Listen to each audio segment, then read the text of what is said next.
In today's episode of the Daily Sattvic podcast, I want to talk about the three tests of love that Swami Vivekananda teaches us. The first test, Swamiji says, is that it knows no bargaining. So long as you see a man love another only to get something from him, you know that it is not love, it is shopkeeping. People are upset today because they can't find true love. What they are saying is that I can't find someone to make me feel good the way I want. They want to take love. But love cannot be taken, it can only be given. If you are going to give or take love in exchange for something else, it becomes a transaction, like Swamiji said. How is such a transaction going to set you free? If anything, it's going to chain you to misery even more because the more you have, the more you want.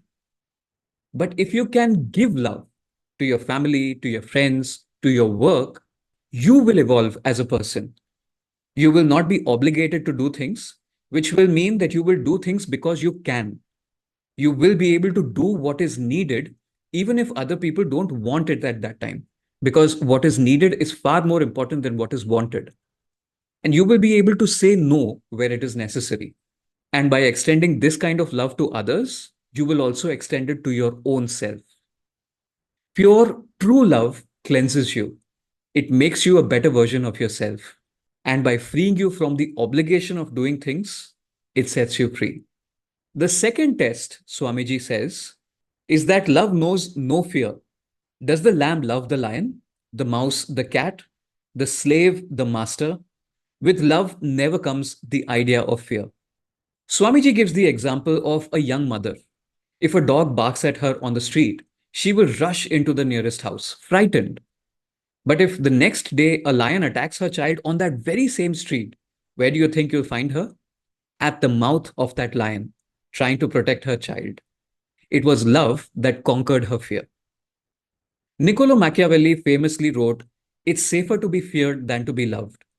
But if we want to be feared, it's also because we are living in fear. Have you thought about it that way? We're trying to weaponize that emotion into trying to control and suppress others. Maybe the body can be suppressed, maybe the mind can be controlled.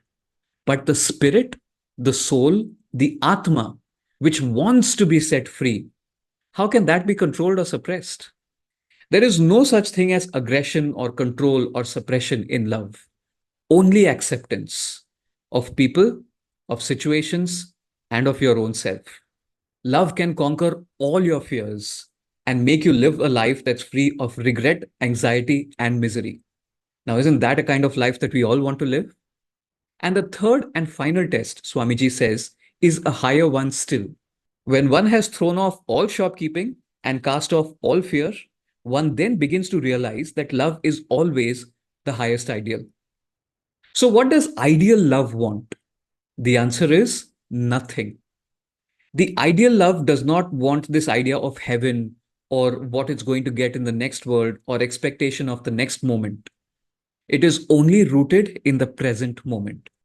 To love for love's sake, to work for work's sake, and to do our duty for our duty's sake. That is the highest ideal that we should pursue.